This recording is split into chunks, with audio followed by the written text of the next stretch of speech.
Is the United States dollar going to collapse? Let's investigate tonight on Channel 6 News. All right, let's think about it, boys. Russia, they're fighting over there. The Saudis are telling Elon he can't buy Twitter. I'm in the trunk of my car in the woods. What does all this mean? What is the conclusion of this?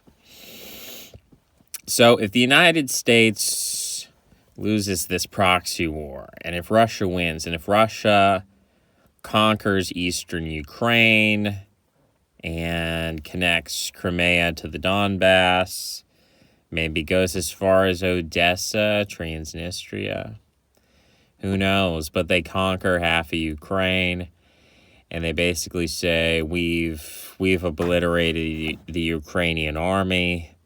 We're done here. We've achieved everything we wanted. And we've disabled Ukraine as a functional state. I don't know if that's possible. I don't know if that's going to happen. I keep hearing about how 90% of the Ukrainian army is going to be encircled in eastern Ukraine. And I guess that's possible. But, I don't know what that means. Does that mean then Russia's going to invade western Ukraine? Because it seems to me like Ukraine just isn't going to surrender. Like, it isn't going to give up. I don't think the sort of terms of negotiation, it seems like we're beyond that point. I'm not saying that Russia's going to genocide, the Ukrainian people and drop nuclear bombs. What I'm saying is that it seems like Zelensky is forced by his backers to force Russia to take over the country. Like, it doesn't seem like Russia's going to say, okay, we've beat, 90% of your forces. Are you going to give up now? And it's going to be like, make me, like invade Kiev, which is hard to do, right? It's not easy to invade Kiev. Russia doesn't really want to invade Kiev.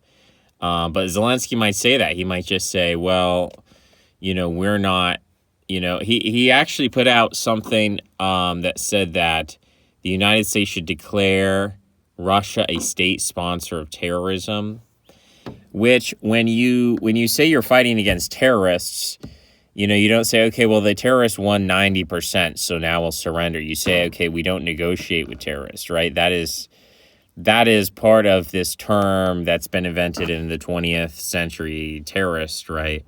Terrorist is kind of like the term partisan in World War II. It's like there is no negotiation. There are no terms of surrender. It's like absolute extermination. And so Zelensky's gone there. He's called the Russians terrorists, which is, it just doesn't fit inside like the Geneva Conventions. It doesn't, once you're talking about someone who's a terrorist, you're just talking about there are no terms of surrender at that point. So like maybe Russia in the next few months does encircle 90% of the Ukrainian army, basically knocks out their defensive capabilities. I think Russia's still going to need to invade Kiev. I think they're going to try to do an Afghanistan-style IED style insurgency where it's kind of and of course the Ukrainian people aren't going to be happy with that. So, they're going to be Ukrainians that side with the Russians who are sick, who have low morale. I think they're going to be mass desertions, mass surrenders. Like, I don't think the Ukrainians are going to be happy with all of their roads blown up, because it seems like that's the strategy, is just to blow up all the roads and say, like, just try to invade us, Russia. We're just going to blow up all our roads, and then you're going to have to fix all of our roads if you want to invade us. You've got the western half of the country, which is pretty recalcitrant, and believes that if they can, make this a big enough kerfuffle, that eventually they can draw Poland into the war, which I don't think is actually going to happen.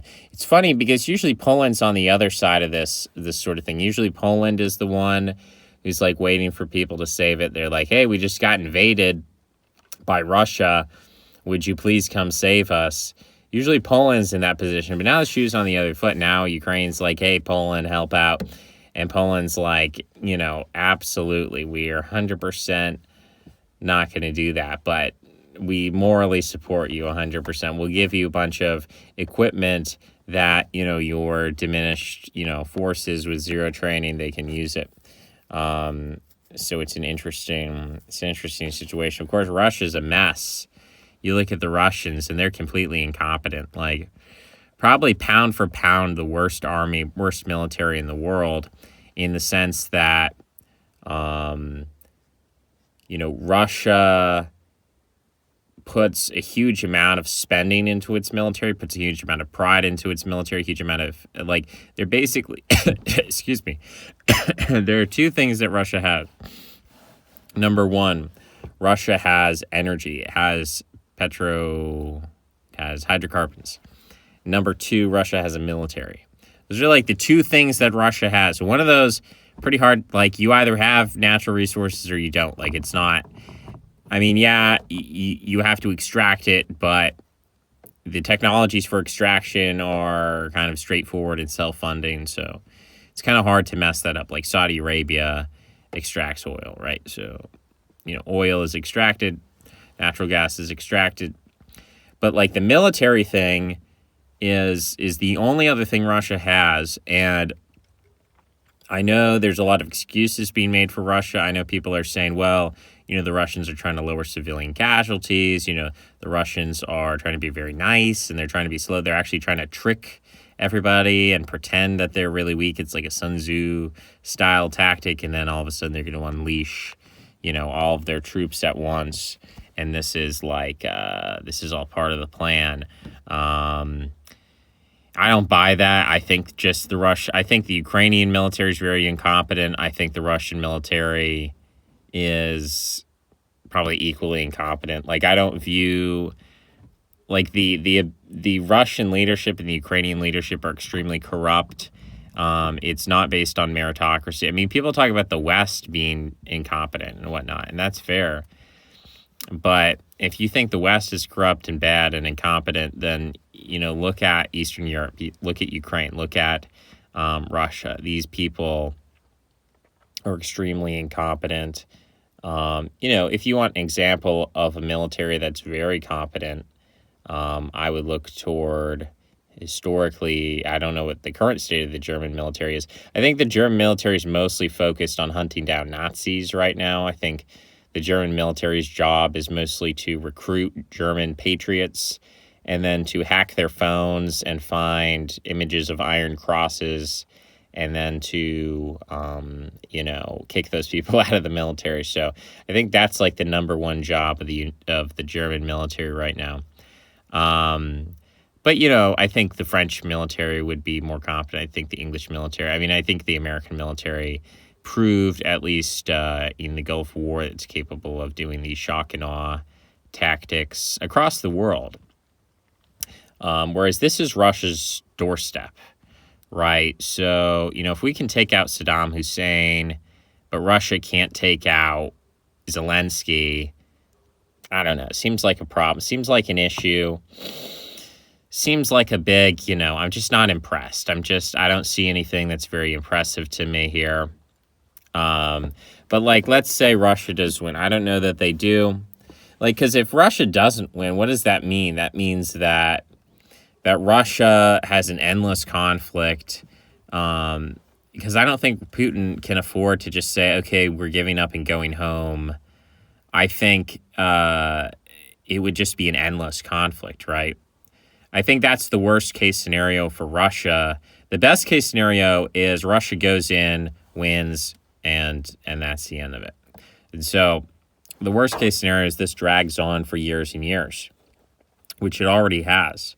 And I think it's possible that it could. I'm not saying I'm certain that it could. It could be over tomorrow. It could be over in next week or a month. But, this thing could drag on into 2023, theoretically, in a certain sense where, look at the Syrian civil war, right? You had Assad versus ISIS and the Syrian rebels who were, sometimes not ISIS, sometimes they were Kurds, sometimes they were Muslim Brotherhood people. Sometimes they were moderate ISIS, whatever. And it took Assad like half a decade. I mean, I remember that war started, I think, in 2012 or thereabouts, 2011, 2012, 2013, thereabouts. And it just dragged on and on and on. And he still doesn't control all the territory, former territory that was Syria. Turkey has a part of it.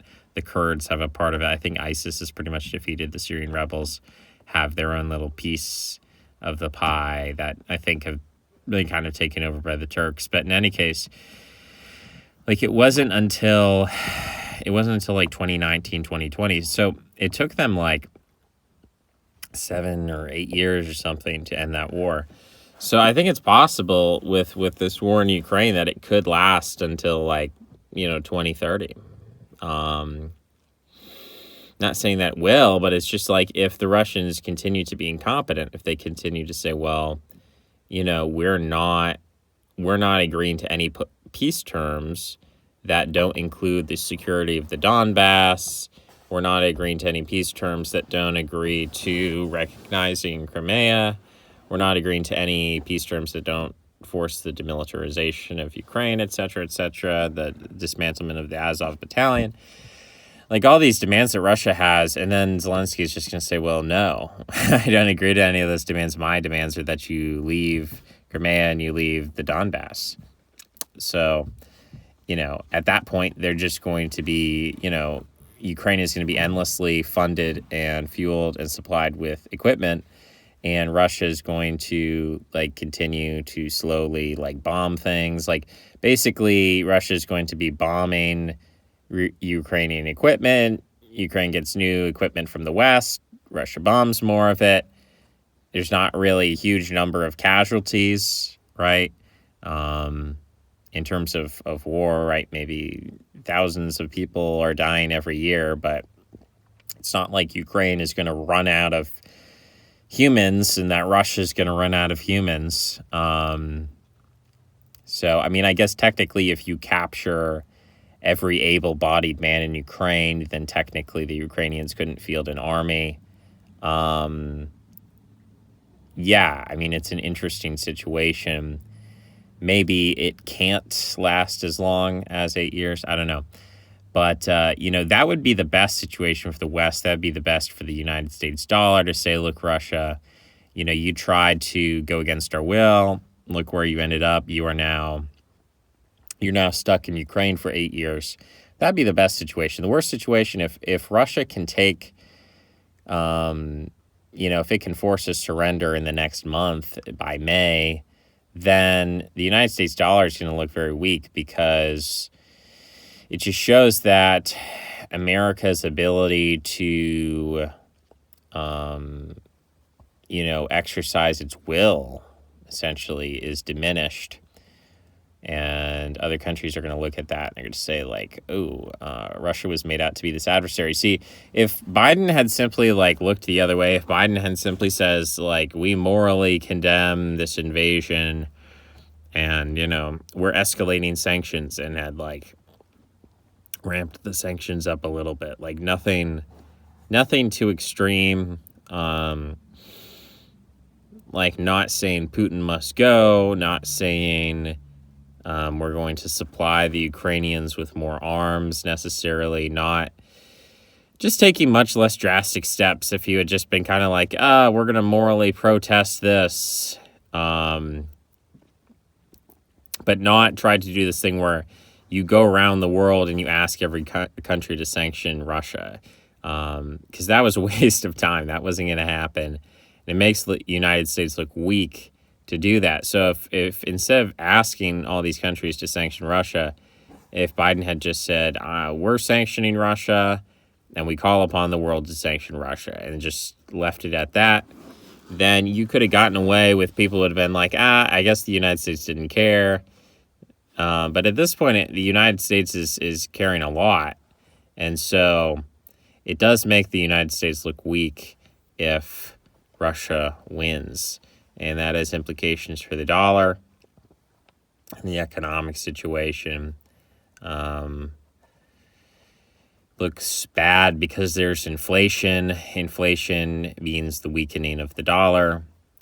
The weakening of the dollar means your savings get wiped out.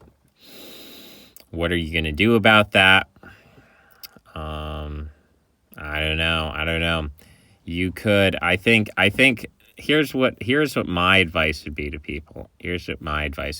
Find some honest dudes, some honest people who are pretty solid.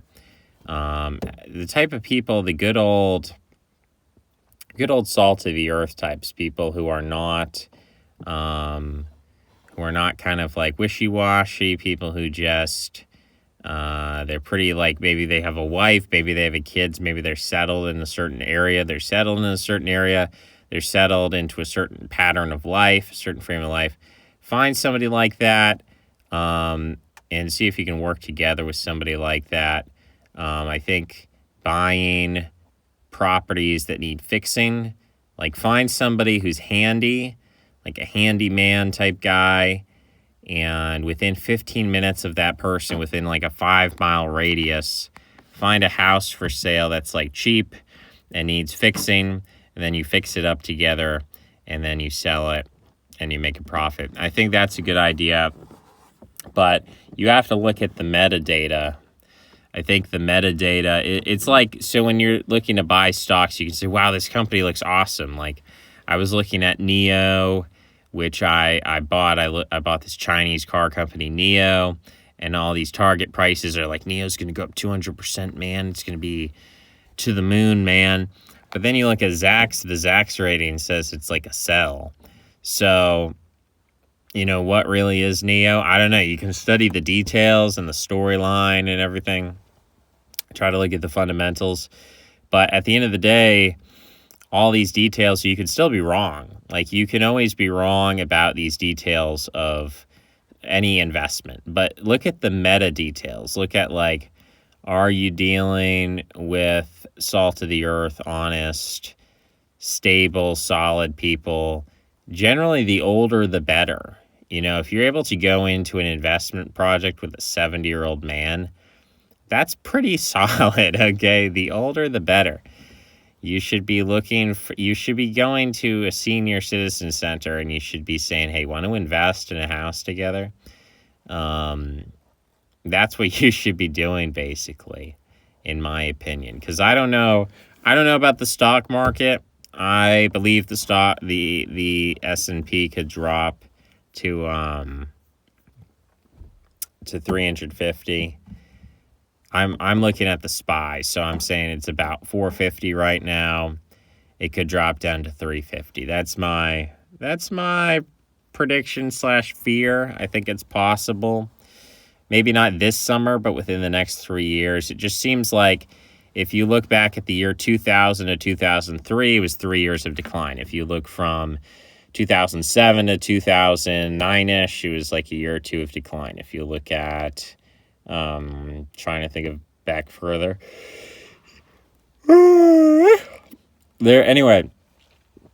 There are historically multi-year declines in the stock market overall, where you might invest and it takes several years for the market to rebound and for your investment to rebound.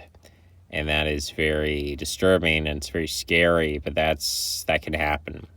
So I wouldn't really, unless you're a short-term investor, short-term meaning you're willing to watch the market every day and buy and sell and like go for like 1% margins, 10% margins. And unless I wouldn't just throw your money in the market and forget about it right now. I don't know if that's too wise. You could, but I wouldn't advise it. And the housing market's going down, so you could invest in the housing market, but again, as a long term, I'm just going to buy a property and walk away for 10 years and see what happens. I don't know about that. It's an interesting idea. Yeah, it's interesting. I think you should buy some raw land, buy some cheapy raw land, It's an interesting idea. That's always a pretty solid buy. That's always pretty solid. Just buy some cheap raw undeveloped land. What else? There's a lot of ideas out there. A lot of concepts. I'm going to end it there.